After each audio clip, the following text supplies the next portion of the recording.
you can't have doubt when asking these things, but that's not, I don't think that's the case. I don't think that's the case because there's so many people out here that claim to believe, just like you never, when you said you was a drug user, a crackhead, you said Yes. you didn't have God in your mind in anywhere. I had God along the way. But and that's what I mean. So you're asking God. That's what I mean. So if God is still hanging with you, and you're a crackhead, and crack is a sin according to all of whatever sin is. If God is still with you, and you supposedly came out in the position that you're in now, you think other people who are not on crack, who are not doing drugs, but just in a bind, It are comes with a asking to sacrifice. What are you willing to are sacrifice in life, young man? are asking hold on are asking to be in those positions with doubt in mind? I doubt that. I don't know what you're doubting too much already. All I'm saying to you is, when I was a crackhead, I didn't want to be a crackhead, and I didn't go to a treatment center. I got down on my knees in the middle of my living room floor, and I went to praying and asked God to take the taste of crack out of my mouth. I don't want to walk back out there anymore in the snow and the hell to go get no crack. I want to get up in the morning and never look back. And guess what? When I got off my knees and got through praying, crack was not in my mouth, and the taste was gone. Now, who you think took it? I didn't go back out that door.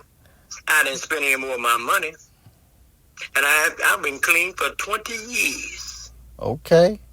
And that's cool, but that's great. But that's what I'm trying to convey to you right now. You said while you were on crack, yes, God was with you. So if God was with you, a crack user, a drug user, then why isn't He with everybody else who are doing who are doing less than what you're doing, but yet praying at the same time, and yet but believing?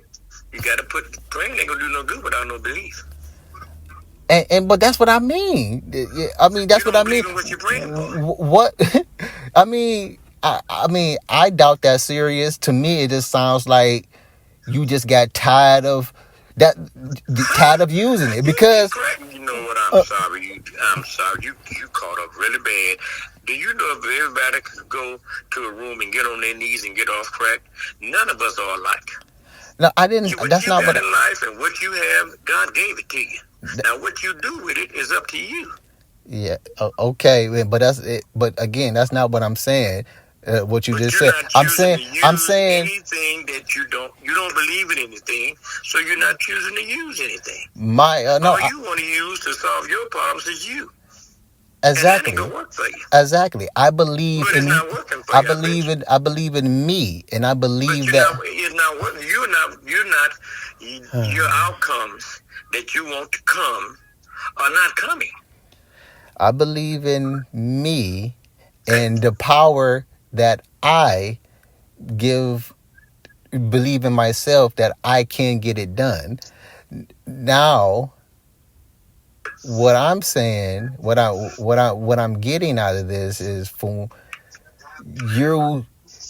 I noticed that like two things that'll get people to change is one, when you get tired of actually doing whatever it is that you enjoy doing, then you will flip the switch. Crackheads enjoy doing crack? Listen. That's it's in addition. Addition is an addition, just like how you claim a sin is a sin. So what I mean by that, again, listen to what I'm saying. one of the two things that I have noticed when change happened to a specific person is, one is when they get tired of doing what they enjoy doing, then you will flip the switch and don't do it no more. Or how it works. or when something extremely tragic happened to you, you will flip the switch and probably won't do that no more. Those are the two things I've evaluated that when change happens to a person. Majorly it's the first one. I'm just tired of doing what it is that I enjoy tired of doing. doing crack. Crack has you.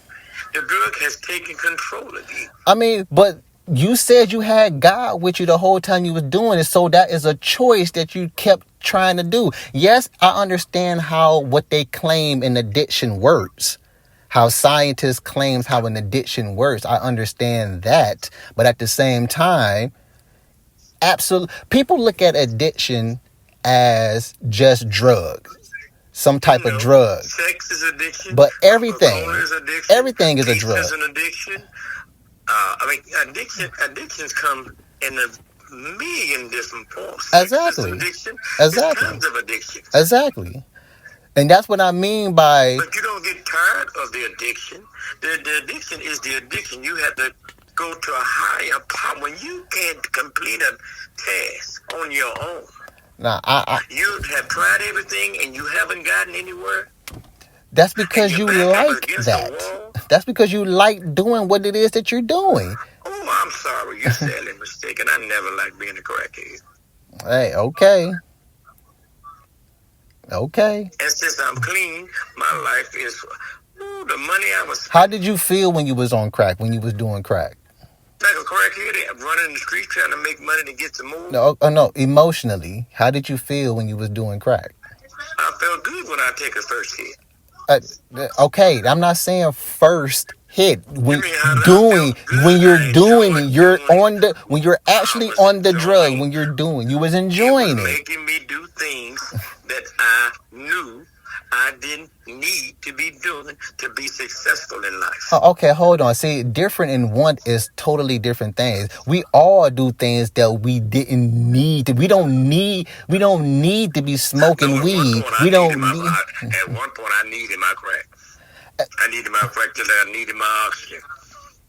But that's what I mean by that. Again, I understand how addiction works. It makes you feel like it is a need versus the enjoyment that you're getting out of doing it. The need was met first, and then I went forward. The want. No, the need. That's how you have an addiction. Like when you smoking cigarettes, it's not at that point. You need what you need. Again, I don't see it like that. I see it. I see it. I just kicked smoking. I've been smoking cigarettes for 20 years. Okay. I've been clean for 9 months. Cool. But again, what made you want to quit smoking cigarettes? My doctor told me, Edmund, I was the person I was having an AIDS test done. She told me, yeah, I can help you with AIDS, but what I can't help you with is cancer. Now, what you need to do, young man, is try to quit smoking as soon as you can. And then one day, about 6 months ago, I said, you know what? I'm going to try this. If I can make 7 days, I can make 30 days. And if I make 30 days, I can make it a life. So what I did that night, I just went to my room and I prayed. And I asked God, I want to quit this. I want to stop this. I said, please, Father, please take that cigarette tobacco drive away. So I don't smoke today. So I'm assuming, I'm going to make the assumption that you don't believe in anything you put your mind to you can do. My mind to it. I already paid my mind to it for 20 years. No, but I'm saying, are you hearing what I'm saying? Are you hearing what? Are you hearing what I'm saying? Okay, I said I'm going to make the assumption that you don't believe in anything you put your mind to you can do. You don't believe in that, or do you believe in that? If I could have put my mind to it and done it, you think I'd have been doing it for 20 years?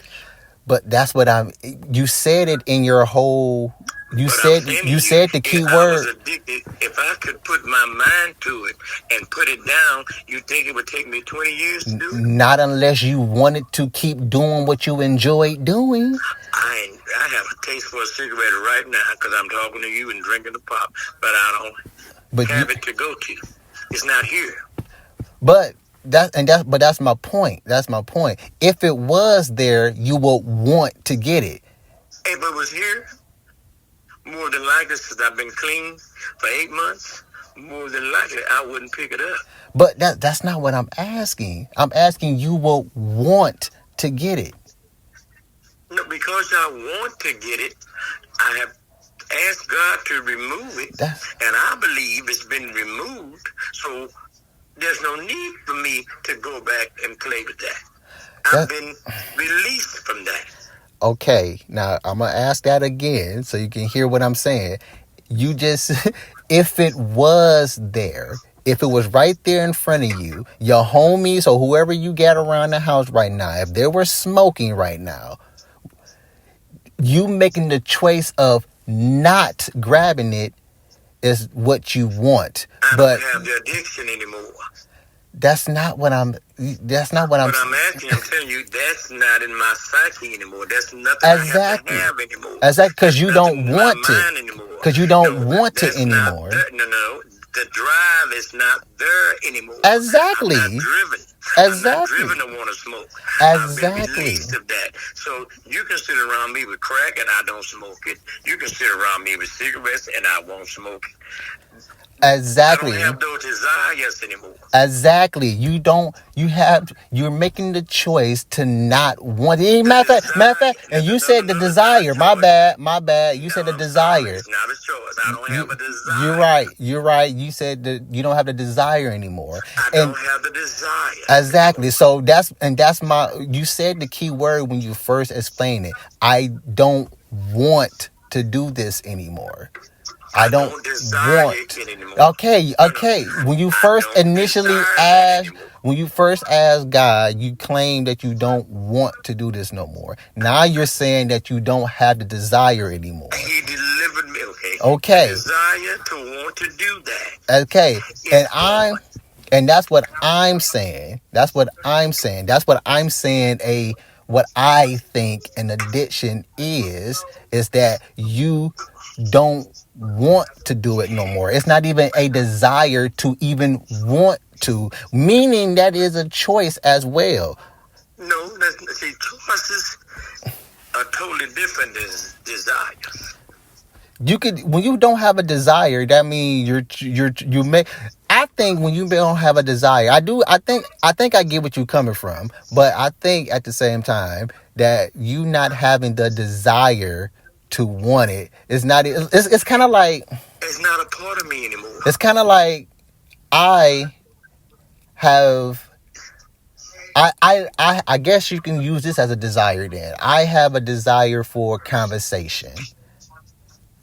And I make the choice to follow through with that desire. I can't have a conversation with myself, or else. Why can't you? Again, because you can't. A conversation consists of two or more. No, you can talk things over with yourself and come up with decisions, because that's how a decision is made for the most part. You thinking about it, which is you being by yourself with your own thoughts, and you're coming up with the conclusion of this decision that you're making. But it's not really a conversation with yourself, I guess. 'Cause again, you are one. That can wait a time. See, you missing some elements. Okay. You're never alone. Ever.